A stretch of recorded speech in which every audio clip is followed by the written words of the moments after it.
Now we have to fill it. Bob has to put this. This is an RV water filter.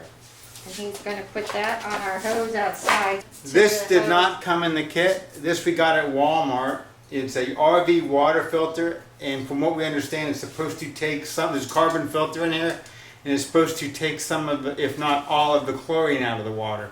Chlorine isn't good for the plants. And we got 2 of these at Walmart for $25, or you can buy one for about $18. Now I'm going to put the water filter onto our outside hose. So I have to take this cap off. There's also a directional thing on that thing. Arrow.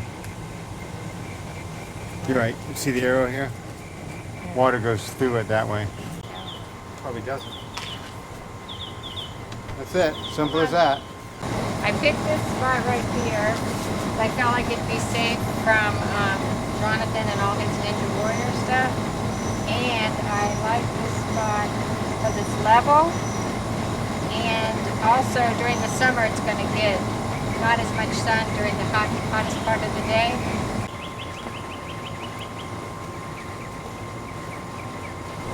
Oh, you know what? Maybe the pump doesn't go on the bottom because they're able to rotate this top.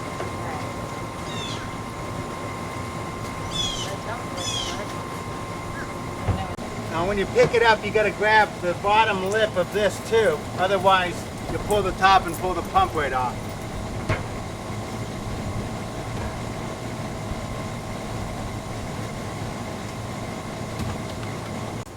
Now we have to fill it. I don't know if it's on. The directions say to fill this to about 3 inches from the top, 3 inches from the lid.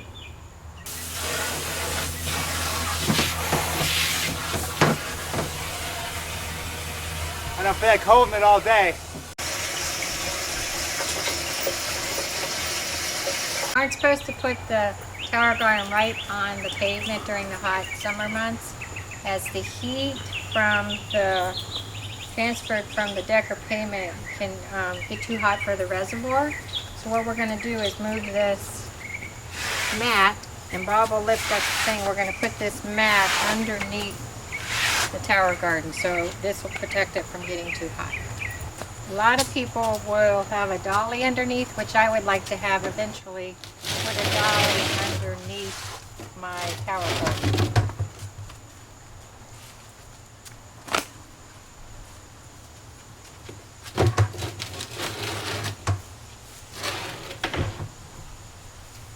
Now we have to add the tower tonic to the water.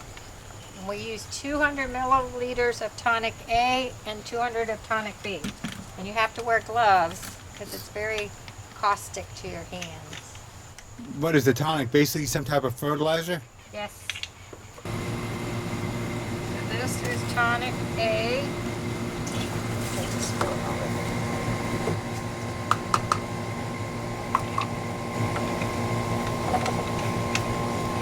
This is tonic B. And I add 200 milliliters. That's the same as A? Yep. And you have to use a spoon or other utensil to stir the nutrients thoroughly. Do not use your hands, as the solution may be slightly acidic or alkaline and can irritate your skin. You add 5 drops of... What she's done so far, she's added 5 milliliters of water by just scooping it out of there and pouring until she gets it right. Now she's adding 5 drops. Hold your thumb on top before you add it. And then you remove the color chart, determine the pH by comparing the colors. To either raise or lower the pH, follow all safety instructions on the pH bottles so you have the desired pH level.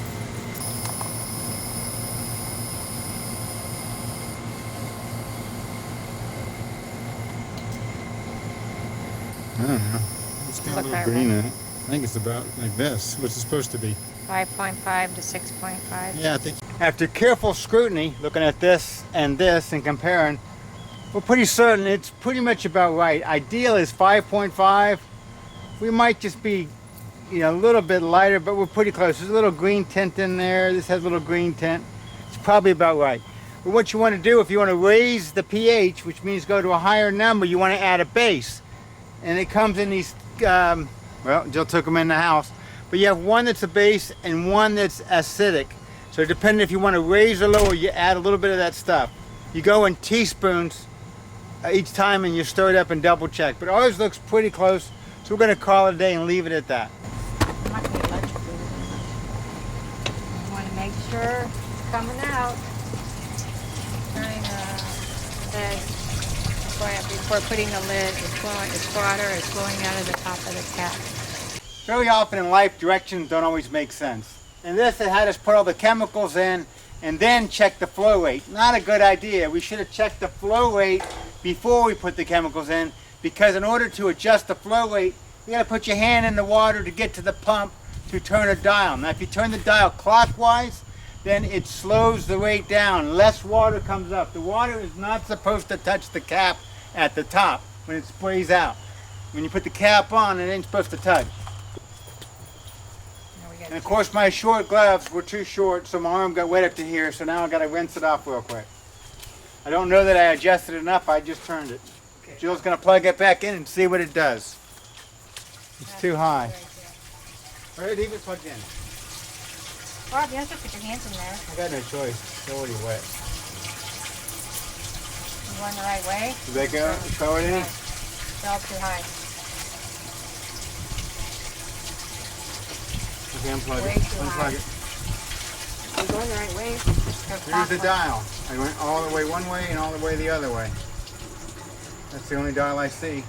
That's it. Clockwise is that way. That's as slow as it can go. I guess it's going to hit a little bit then. It's going to hit it. Nothing we can do. That's as slow as it goes.